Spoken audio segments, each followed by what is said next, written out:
broadcasting in the 2 p.m. hour from the studios of AM 950 KTNF, the progressive voice of Minnesota, and airing weeknights at 8 p.m. on WCPT 820, Chicago's progressive talk, where facts matter.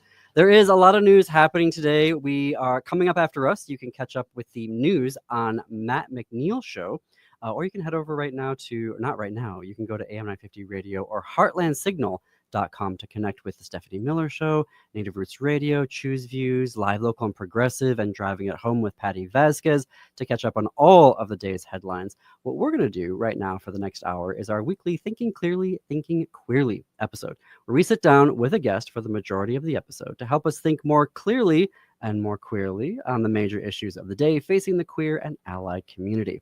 After that, I'll continue my Queer and the Cosmos essay series. Today's guest is Rex Ogle. Rex is an award-winning author of more than 100 books, comics, graphic novels, and memoirs, including Free Lunch, Abuela Don't Forget Me, Road Home, and the middle grade graphic novels Four Eyes and Pizza Face. Under his pseudonym, which we'll talk about, he also reimagines the classics such as Little Women, and this June, actually, he'll be reimagining Anne of Green Gables with his new graphic novel, Dan and Green Gables, which comes out June 5th. Publishers Weekly gave it a starred review, calling it a tender and heartfelt graphic novel. Rex was also a guest on our podcast, This Queer Book Saved My Life, where we discussed how Running with Scissors by Augustine Burroughs helped him answer the question, when the adults in your life are reckless and dangerous, what do? You can catch that episode everywhere that you stream your podcast. Rex, it's so good to see you again. Thanks for having me back. All right, so let's start with Dan of Green Gables, or In Green Gables. It's Anne of Green Gables. Okay, see, I've already messed up the title. Tell us the title and what is the plot? So Dan and Green Gables is a reimagining of the beloved classic by Lucy Maud Montgomery. It follows a boy in the 90s. He's a teenager whose mom is a little mentally unstable, and she basically drops him off one day out of nowhere on his grandparents' front porch, and he's never met them before, and it's his paternal or his father's parents, and he's beside himself because he doesn't remember them. They don't know him. His father's dead, and basically his mom abandons him, and so it's about him coming to terms with abandonment, mental issues, also being queer in a very small rural Tennessee town, and it's basically about finding home, which I think is something a lot of us can relate to. Right, especially right now. Can you remind us about the Anne of Green Gables, the plot of that? Remind us. So we're going to be talking about reimagining classics. Yeah. Maybe we should start with also Anne of Green Gables to kind of have a point of reference. Yeah, I don't know. I've never read it. No, just kidding. This interview is about to take a turn. Like half of my questions gone. No, so it's about Anne, who is an orphan, and she is adopted by a brother and a sister who are getting up there in age, and they have a farm, and they need a young boy to come in and help them fix things up. So they're adopting a young boy, and instead they get her, and they're like, we don't want a girl. So it's very similar in that sense, with the grandfather basically saying, I don't want a queer for a grandson. Mm-hmm.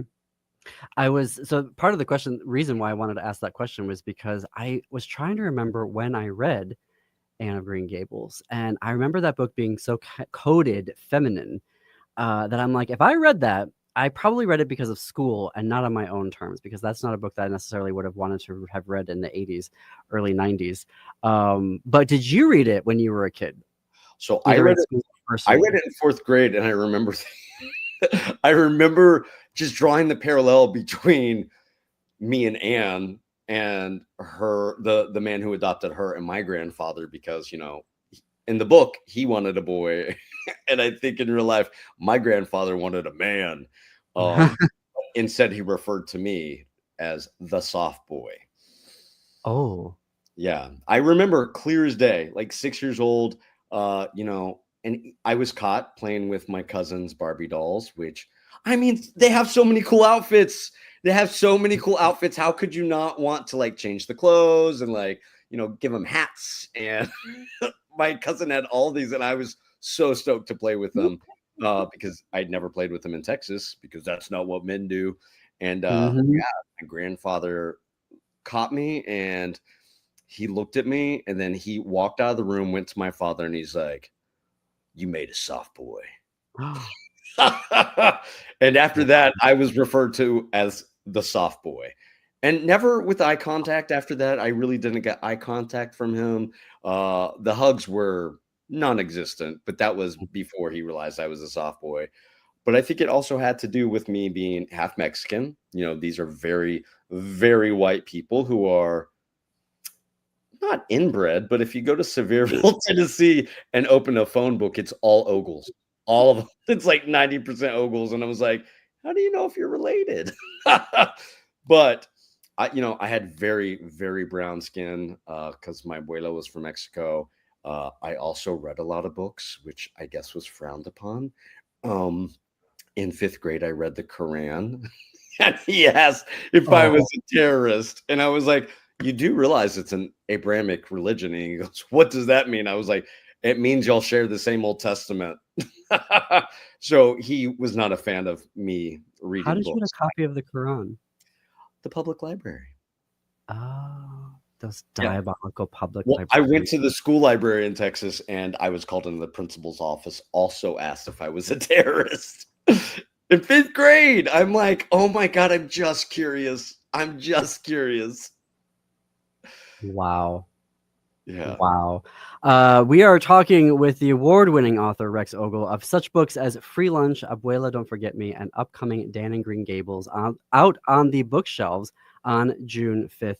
As you're describing the plot of Dan, and as you're sharing part of your story here, there is a sort of biographical connection for you and other books, particularly Free Lunch. What was that like revisiting that in a graphic novel rather format?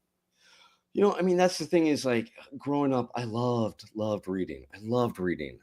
And then in middle school, I discovered X-Men, which I know you're a fan. And we will not talk about X-Men this whole podcast, but for me, X-Men had a huge queer allegory. And also, I mean, the colors were amazing, the story, the art. There was so much that I loved about comic books. And, growing up, I didn't know, because back then there were superhero comics and that was it. And then there were kind of indie comics and then there were horror comics, but there was never really any heartfelt slice of life comic. So, I always wanted to be an author. And now we're living in a time where graphic novels are celebrated, maybe not by parents, but by librarians and educators who know that graphic novels are a gateway, not a drug, a gateway reading device to get kids to read, full books. And it is reading real literature. And under Rey Terciero, which is my pseudonym, I take classics and I retell them as graphic novels. I did a couple middle grade fantasy ones, but the ones I really love are the modern day young adult ones, which I did Meg, Jo, Beth, and Amy, which was Little Women. I did Northanger, which was Jane Austen's Northanger Abbey, probably her least known book. And then Dan and Green Gables is my next one, which comes out June. And the next year, I don't know if I can say this, but whatever, Count of Monte Cristo High, which is a gay revenge story. Oh, wow. So stoked for that Is one. it going to be YA? Yeah, it's a YA graphic novel, and it is. Yeah, the I cover just went is to gonna be Cruel so good. Intentions, which tells you how old I am. I had the soundtrack. I love that movie. So good. Also, Buffy connection. We're not gonna get into Buffy the Vampire Slayer either right now because I could I mean, we dive down can. to that rabbit hole. I want to though ask about the idea. How did you get onto the pathway of queering the classics? Like, why did that become a writerly intention for you? Two reasons. One, because I did not have great parents growing up. If you read any of my memoirs, like you will know, my mom and dad. My mom was bipolar. My dad was a narcissist. He kicked me out for being gay. I was homeless for a while. Like, not the greatest parents. But my abuela, my mom's mom, was amazing. She loved me so much, and coming from Mexico where she had nothing, she was all about education. And so she put books in my hands all the time. And she put a lot of classics in my hand. She would take me to the public library and she was like, read Little Women, read Anne of Green Gables, read this, read that. And so she put so many books into my hands. And so my dad named me Rex Earl Ogle III, because I was supposed to be a girl. They thought I was going to be Rachel. And then I popped out with a you-know-what and between my legs. And they're like, uh-oh, well, we didn't have a backup name, so let's just give him the family name.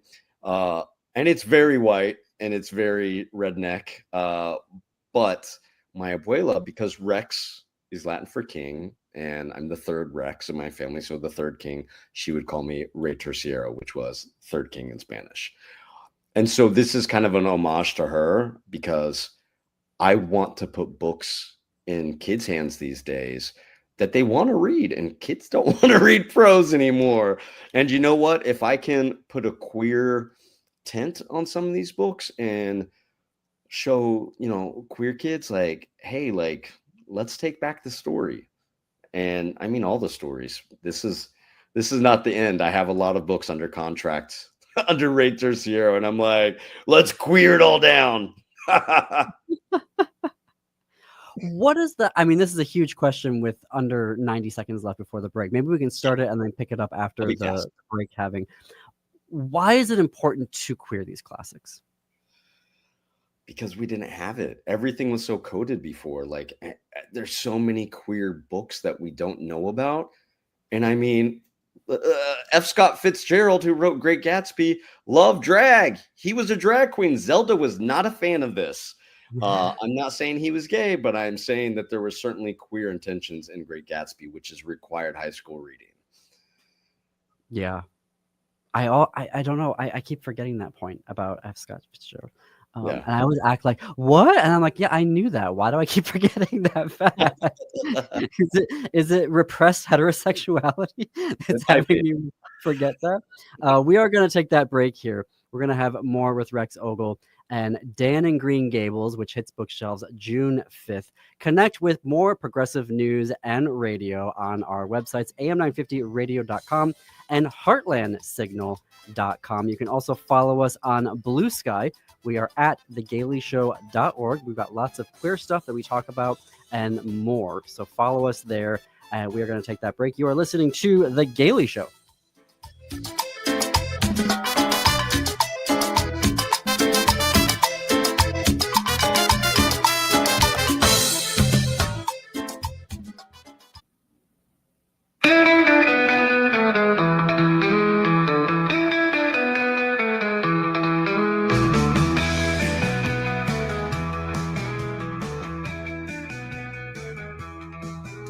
Welcome back to The Gailey Show. I'm your host, John Parker. It is 21 minutes past the hour. It is Thursday, which is our time of the week for Thinking Clearly, Thinking Queerly, where we have a guest join us for the majority of the episode to help us think more queerly on the issues facing the day of the queer and allied community. My guest is Rex Ogle, an award-winning author of fiction, graphic novels, and memoir. His newest graphic novel, Dan in Green Gables, comes out June 5th. Before the break, Rex, we were talking about the necessity for queering the classics. And I've talked to historians on this show and on this Queer Book Save My Life who've said that we sometimes just need imagination, which historians hate, to infer history because we were so erased in that. So I'm always really appreciative of authors who are then saying, we're going to go back into these classics, Little Women, Anne and Green Gables, yours was Northanger. Wait, what was the original? Yeah, Northanger, based on Northanger Abbey. Jane Austen. There we go. Jane Austen.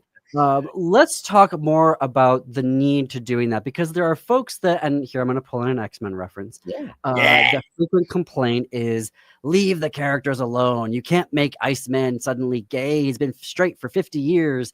And it's like, well, no, we actually can go in. I mean, how many times do folks in comic books completely change the origin stories of folks? I mean, you know that as an editor at Marvel way more than I do.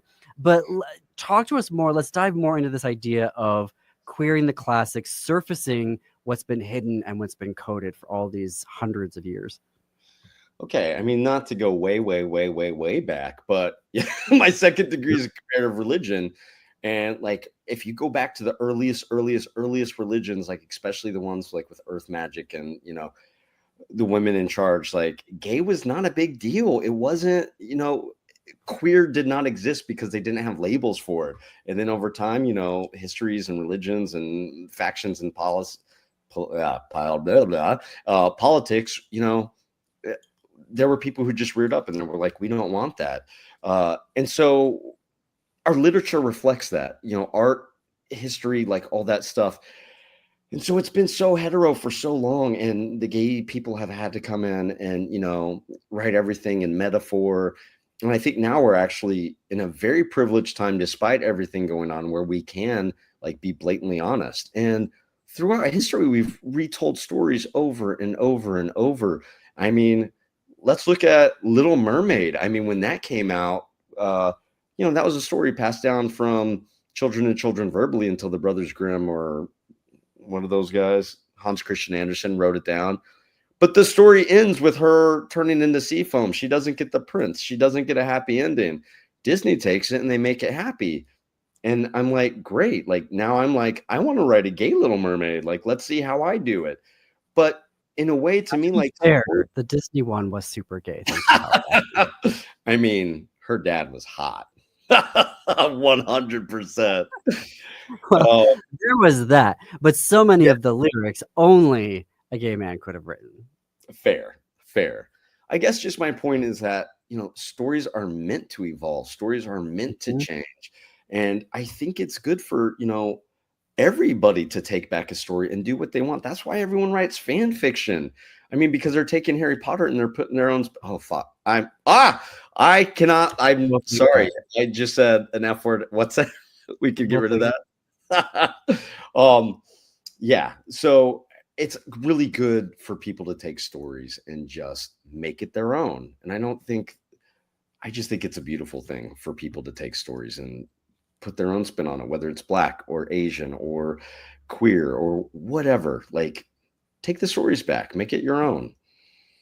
We are living in I think fan fiction is something of a literary genre that's unique to us, I believe. And maybe it's because we have the tools of production. We have the means of production, right, to do that. You couldn't necessarily do that, 300 years ago where it took, an entire town to print one book. But there is also, I mean, and I am guilty of reading fan fiction, of seeing, once you see Captain America and Winter Soldier, I just can't unsee it now. And every time I watch the Marvel movies, I'm like, yes, I know what's happening. I know what has happened and what's about to happen. You know what I mean? And I just think there is something to the reclamation of stories, but also deliberately going in. And I think there's value in deliberately going in and query stuff right now. I want to get your reaction to this, because for so long, like you just said a few minutes ago, the straights went in and did a really good job of rooting us out and burying us. And then even when we started to show up, they're like, we're still going to bury you and kill you off by the end of the story. And so I think that there is something very important and deliberate to going in and querying these stories. Your reaction? Yeah, I think, let's be honest. I bet there were a lot of queer writers back in the day who just either A, weren't published, or B, if they were, their stuff was gotten rid of. And the stuff that did make it through was usually lady on lady or, but men loving men was something very difficult for people to be okay with. But then we look at Greece, ancient Greece. I mean, those soldiers loved each other and it was perfectly acceptable. I think for me, one thing that I always has driven me nuts was the labeling system. And this goes for both sides. Like, when I first started figuring out that I liked guys, like everyone's like, oh, you're gay. And it was such like a quick assumption. And I was like, but I still have a thing for girls on occasion. And it took me a long time, even till like probably the last 5 years, where I was like, I'm not really gay. I think I'm definitely queer, because I still have things for women sometimes. And I'm definitely like 90-10, but society loves to put a label on something.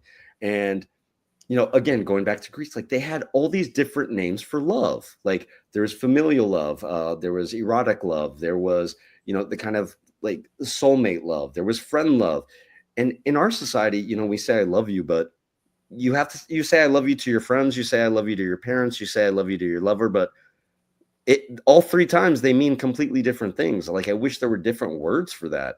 And so for me, taking these stories and trying to build a new vocabulary for the next generation is it's an honor and a privilege to be able to do something to encourage these kids to be like, you know what, we don't need to be labeled. We just want to be ourselves.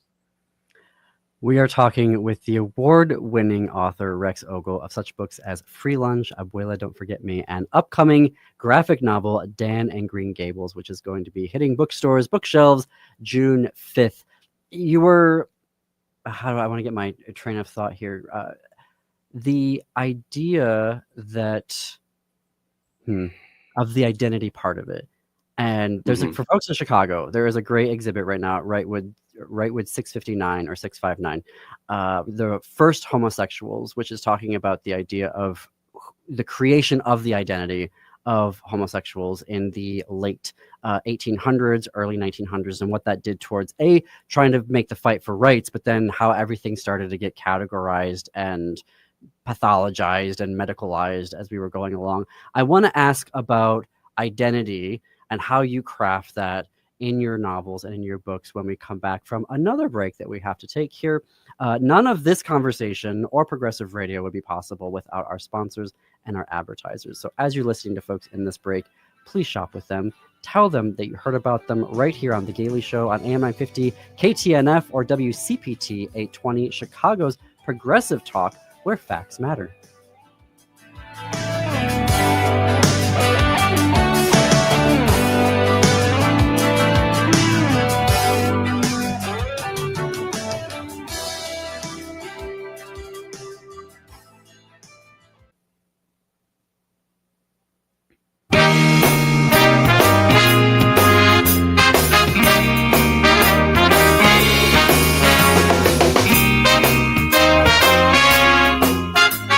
Coming to you from the studios of AM 950 KTNF, the progressive voice of Minnesota, and airing weeknights at 8 p.m. on WCPT, Chicago's progressive talk. Welcome back to The Gailey Show. I'm your host, John Parker. It's about 33 minutes after the hour. It is our weekly Thinking Clearly, Thinking Queerly episode, where we sit down with a guest for the majority of the episode to think more clearly and more queerly on the issues of the day facing the queer and allied community.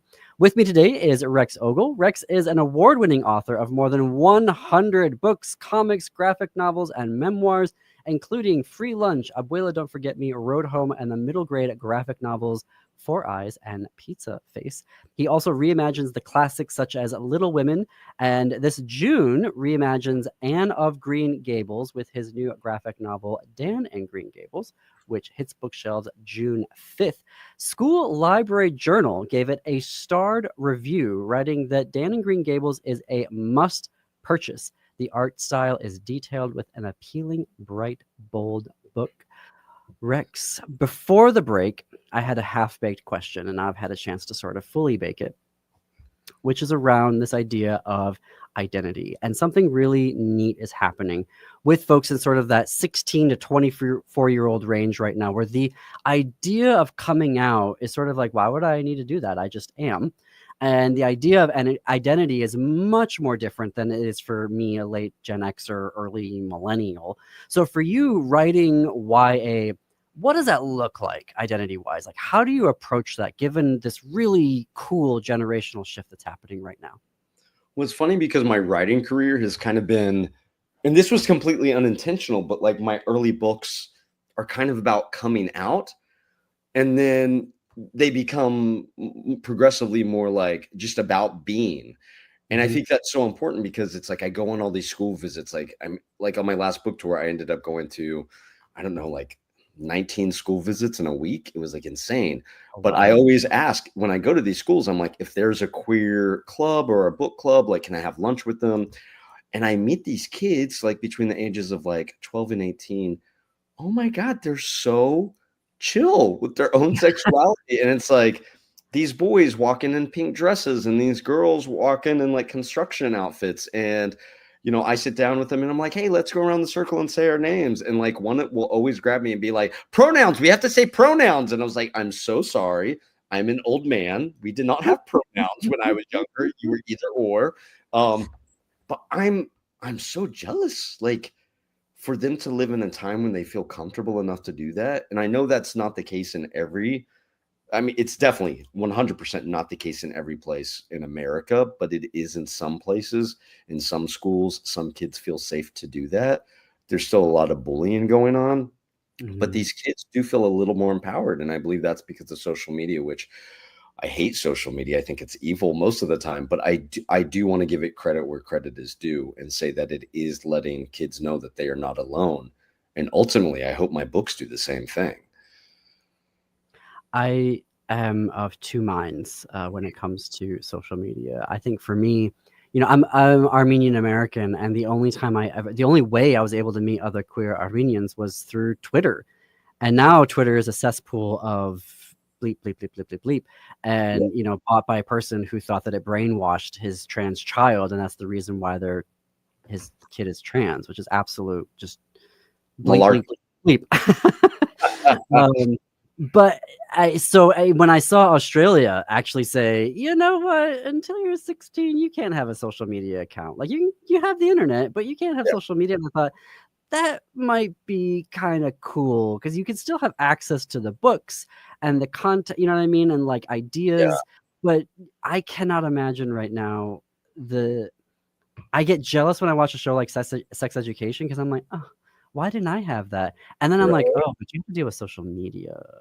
So all of the body image stuff and the cyberbullying that can happen. And I'm like, And seeing yeah. pornography out of context, I mean, I have, can I say that? Yeah, this is fine. My nephew went to his mom and saw after seeing some porn, and he was like, I don't ever want to do that to my girlfriend. And she's like, Mm. you don't have to. I mean, and this was years ago. He was much younger, but he was like 14 and he was like, I don't want to do that to my girlfriend. And she's like, you don't have to. Like, and I mean, he was so upset because of something he had seen online. And it's like these kids see this stuff and they have no context for it. I'm so glad Mhm. that he went and talked to his mom about it. There have been some interesting shows, and I cannot believe I'm blanking on two of them right now because they're absolutely. We're watching one right now. I should not be blanking. That's on Netflix, but it's showing adolescent boys being mini Andrew Tates, but not realizing they're being mini Andrew Tates and like the misogyny that's in that, but how Yeah. they've like imbibed all these messages. And I'm like, we need to do something. Yeah. If we're gonna do anything for kids right now, let's Andrew Tate our Yeah. schools. Well, I Right will say, like, now. when I wrote Meg, Jo, Beth, and Amy, which is a retelling of Little Women, it was banned. Not nationally. I mean, part of me wishes it was just because that would be cool. But only in Louisiana and Texas. And librarians ended up coming together and they managed to get it back on the bookshelves. I don't think it was able to go back into middle grade, which it is that got put onto young adult. But you know what? I'll take it because kids read up. But it just goes to show like there was just one girl who came out as queer, and it's like, have y'all read Little Women? One and two, do you know anything about Louisa May Alcott? Because if you read her journal, she was like, I'm a man born in a woman's body. I've never really been attracted to men. Like and I'm not saying she's lesbian. I am saying she was probably queer. And it Mhm. just at that time, she did not have the vocabulary to say it or was not allowed. It was so oh gosh, this is terrible literary history. I mean, Louise was writing in the 1800s. Yeah. Yeah, okay. It's really interesting, that period that I am learning so much about. We actually got to do an interview here last year with documentarians who did a whole documentary about how gay Lincoln was, President Lincoln, which I had no idea about, but they were educating me on the air about Yeah. how it wasn't really an identity. There was so much that was different. It was behavior. Like, men spent so much time with each other, but then they were sort of unpacking all these love letters that Lincoln was writing to so many different, guys throughout his life and in the White House. And Mhm. it's just wild the different way that they navigated those relationships in the 1800s and before to how we have much more vocabulary right now than they did to describe our experiences.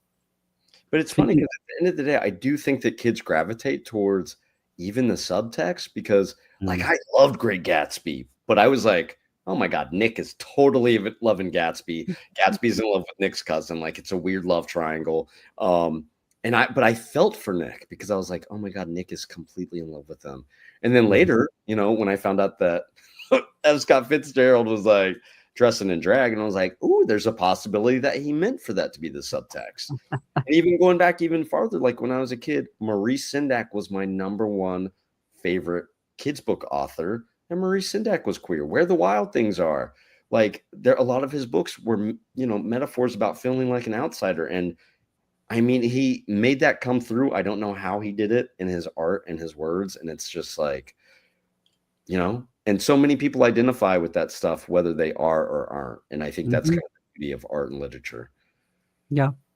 When I found out through this Queer Book Saved My Life that Bruce Koval, my teacher is an Alien series, was part of the community, and Patricia Nangle Shiloh, for crying out loud, also part of the community. It's like, it's so wild, all these books that you like as a kid, and they're not necessarily queer, but there's just something about it that you're like, something's afoot here.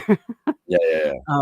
Speaking of afoot, which I don't know how that segue is working. You were talking about school visits. I'm curious, how do school visits work nowadays in the renewed era of MAGA and what we're being forced to live through? Well, it's funny because a lot of my books, like some of my queer community have panned me because they're like, why aren't all of your books gay? And I'm like, well, because that's not the thesis. Like, I mean, when you're in high school, you learn that when you're writing something, you have a thesis and you build a story around the thesis. Like in Free Lunch and Punching Bag, like Free Lunch was about poverty. The Punching Bag was about domestic violence. Like my queerness, even though they were mere memoirs, did not come up. Although to me, I was like, if you read them, I mean, it's there, like the subtext is there. I just don't outwardly say it because it's not the premise of the stories. Road Home is obviously, my dad kicked me out for being gay, very obviously queer. But I think I get a lot. I mean, I know that I get a lot of school visits based on free lunch, because free lunch in America is a huge problem because kids are not getting fed. And when you're not fed, you can't concentrate on learning. And so I get all these school visits and I go to these places, and it's so funny because I don't know if they don't research me, because I don't hide it. Get on my Instagram and it is all over the place. I am queer and I'm very proud of it, but I get invited to these places and the presentation is going along, and it's usually, I think it's probably about 80% in, where I put up like Dan and Green Gables, and I put up the DC Comics Pride issue that I wrote a story in last summer. And the teacher, like some of them, you can see it in their eyes. And then they're like this. Y'all can't see this on the radio, but I'm doing this. They're motioning for me to stop talking about that, because I don't even have to say it. That's the thing. I don't say it. I just put the images up on the presentation, and the kids always ooh. And I pride myself on always being honest in these presentations. And so during the Q&A, there's always a kid who's like, do you have a wife? And I'm like, no, I have a husband. And all the kids freak out. And then, now there are a lot of teachers that are very supportive. There's a lot of librarians that are queer themselves. I have so much love, so much support, but there are still places where I guess teachers don't realize I'm queer and that it's going to get brought up in the presentation. So I do not get invited back to those places. Yikes. That's so... we are talking with award-winning author Rex Ogle of such books as Free Lunch, Abuela Don't Forget Me, and his upcoming Dan and Green Gables, which is out in bookstores on June 5th. So that's how school visits are going. When you're under contract with your publishers or you're pitching new books, what's happening right now in terms of, like, are the publishers being skittish? Are they doubling down and going, yes, Rex, we're publishing this, make it as gay as you possibly can? Like, what is the vibe that you're getting from the publishing industry? So I have been very lucky because I managed to sell a bunch of stuff last December. So I got in like under the wire, but I'm hearing from a lot of my friends that they are turning in pitches and stuff that they're like, we don't know that this is the right climate for that book. Now this is coming from some queer people. This is coming from some Black people. This is coming from some Hispanic. All of these are creators, book creators, whether they're graphic novelists or prose writers. And I'm very disappointed to hear that. But I also don't know, because we are coming off of a very strong decade of publishing a lot of diverse content. And I do know that publishing money, books don't sell like they used to. So it could just be that they're tightening their purse strings a little bit, or they're cutting back on what they're publishing. So I don't know how it's affecting yet, but it will be interesting to see what the next 4 years are like. Because I'm happy to tattletale on anybody who's acting against my beliefs that everyone should have a voice. Absolutely. I saw some data. I'm a little hesitant to even cite it right now. I saw some data to suggest, and I'll see if I can't find it and post it on Blue Sky, about how LGBTQ fiction, particularly male-male romance, cisgender straight women love, and the sales of that went up so much that it kind of helped publishing not have these huge losses over the past few years. I will try to track that down, folks, and put it on. Heartstopper. Oh my God! If y'all aren't reading Heartstopper, I mean, it was a webcomic. It became a best-selling series of Scholastic graphics, and now it's a TV show on Netflix. It is everywhere. And it partially saved the publishing industry. It's a lovely story, and the art is amazing. It is. Yeah. Thank you, Rex. I'm sorry we didn't get to talk about X-Men today. Our time has come, but I know. We'll have you back. The book is Dan in Green Gables, rather. We've included a link in our show notes and on our website, am950radio.com, for you to pre-order your copy. To connect with Rex, head to rexogle.com, OGLE.com. He also has a rad and, more importantly, fun newsletter that you can subscribe to on his website. I know this from personal experience. I actually just resubscribed with my new email address. Also, you can find him on Instagram at thirdrex, REX. Coming up next, I will continue my Queer and the Cosmos essay series. One last break, but lots to get to here on The Gailey Show. Thanks, y'all.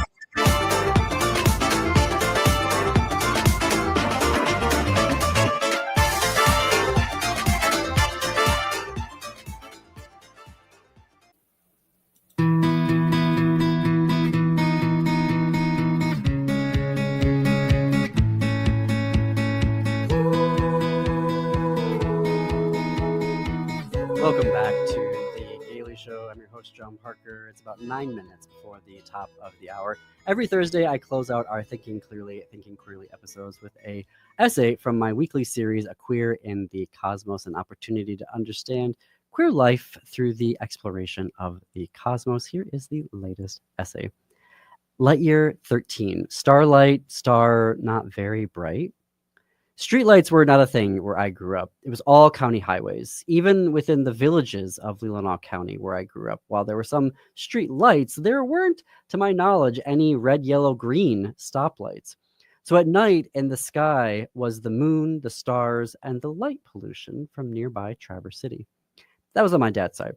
We went to visit my mom's family. We hopped a plane to Chicago, then boarded a cross-Atlantic flight, and then landed in the city of lights, took our seats on a bullet train, and then 3 hours later arrived in Valence, France. And there, it was all cosmopolitan lights. There, things were happening. Traverse City had about 15,000 residents. Valence was 4 times that. To get to Traverse City, you took 2 or 3 country highways going anywhere between 55 to 70 miles an hour, depending on how daring you wanted to drive. To get to Valence, you had to fly 500 miles an hour to one of the great cities in the world, Paris. And then from there, you took a train at 168 miles per hour.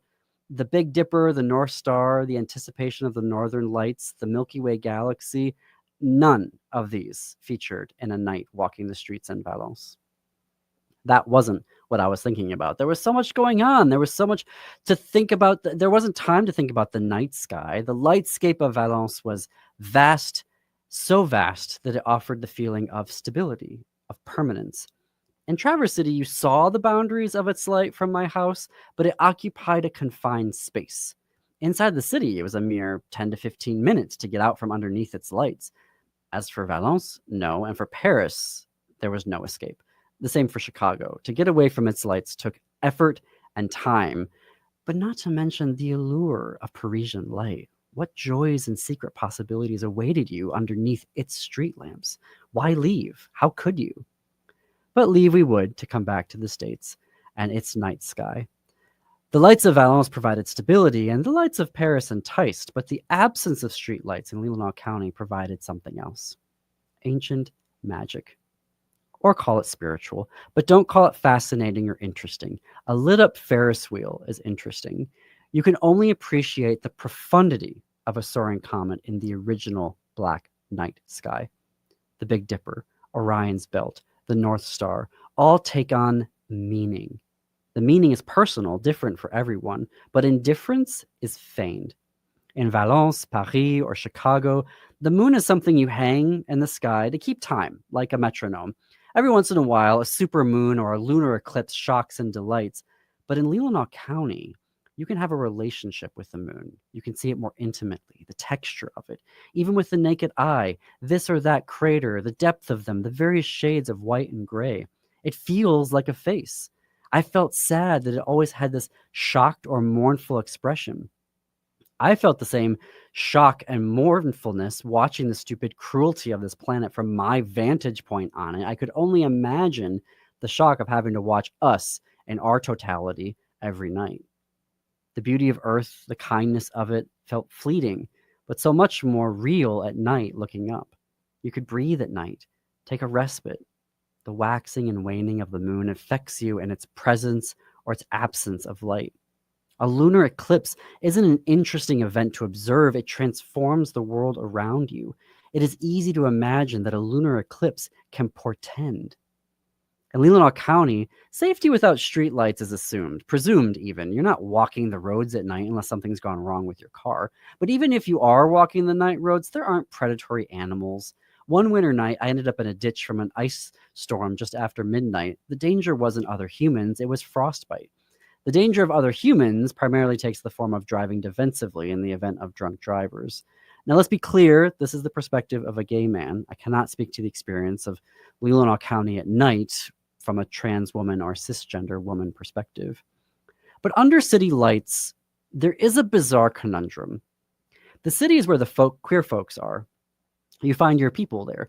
But under those city lights, you are more likely to be verbally or physically harassed or attacked by humans or cops for having the audacity to walk on a sidewalk holding your boyfriend's hand or coming out of a queer bar at 2 a.m. Walking while trans is a criminal offense in too many cities, even the blue ones. Enter the argument that streetlights reduce, even prevent crime. The brighter, the better. On the official website for St. Paul, Minnesota, the capital city, they make the claim that, quote, streetlights serve as a general deterrent for unlawful activities. The U.S. Department of Justice's Office of Community-Oriented Police Services, or COPS, has published a guide on how to use street lighting as an important way to reduce residential crime rates. A 2012 Dutch study touted the benefits of smart lighting, those streetlights that can adapt to the environment.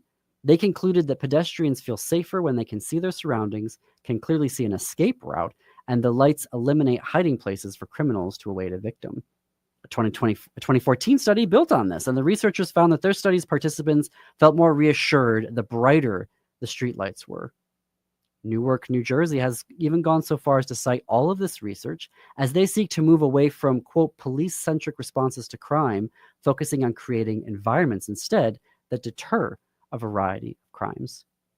I found this myself standing in Times Square. It's so bright it might as well be daytime. Walking in LA, London, Chicago, Minneapolis, street lights do provide a sense of reassurance. However, when I reflected on it, even standing in Times Square, that didn't mean under those lights someone couldn't pick my pocket or yank away someone's purse. In America, a mass shooting or driving your car into a crowd doesn't seem to be deterred by the presence or absence of light. As a queer person, I split my time between Minneapolis and Northwest Wisconsin. And in next week's essay, I'm going to talk about the idea of maybe it's time we start to reconsider our need for the universe and turn off the streetlights. Okay, folks, the Matt McNeil Show is coming up next. You can check out all of our episodes on am50radio.com or heartlandsignal.com. You can stream us everywhere that you get your podcasts. Just search for The Gailey Show. Watch us anytime on our YouTube channel. Connect with us on Blue Sky. We're at thegaileyshow.org. And until tomorrow at 2 p.m., our culture and entertainment episode, please, America, keep it queer.